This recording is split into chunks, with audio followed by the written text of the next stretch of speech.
The UN Security Council strongly condemned North Korea's latest ballistic missile launches and threatened further significant measures if it refuses to stop its nuclear missile tests. Now, calling the launches a grave violation of its international obligations, the UN's most powerful body vowed further action, although it gave no indication of what that further action entails. But what's for sure, a huge portion of that will depend on China. Our foreign affairs correspondent Kwon Soa has the details. The members of the Security Council strongly condemned the ballistic missile launches conducted by the Democratic People's Republic of Korea on 5 September 2016.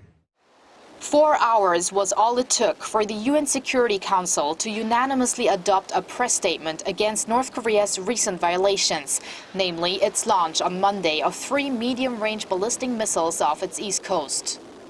Issued just 11 days after a statement on Pyongyang's recent submarine-launched ballistic missile test, the new statement says all members are deeply concerned about the launches that were carried out in flagrant disregard of its demands.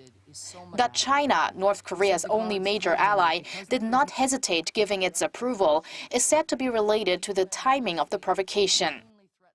This launch, which I would note took place while China was hosting the G20 summit, once again shows the DPRK's blatant disregard for its international obligations.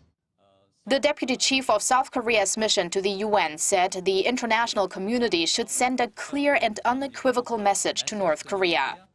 If they continue to provoke and violate the international commitment and sanctions, they will face much stronger and insurmountable and significant countermeasures. If North Korea stays on its current path, it could face even tougher punitive measures than the strongest UN sanctions to date, which were imposed on the regime after its 4th nuclear test in January. South Korea has welcomed the statement, saying it shows the UNSC's united will to bring about change in North Korea, and that Seoul will continue its diplomatic efforts for the thorough implementation of UN sanctions on the regime. North Korea, in the meantime, appears to be making its own attempt at diplomacy. Local media outlets report the North's Deputy Director for North American Affairs, also a nuclear envoy of the regime, embarked on Wednesday for Beijing. While the trip's purpose is not clear, pundits say it may be to call on China to let up on the pressure regarding sanctions. Kwon Soa, Arirang News.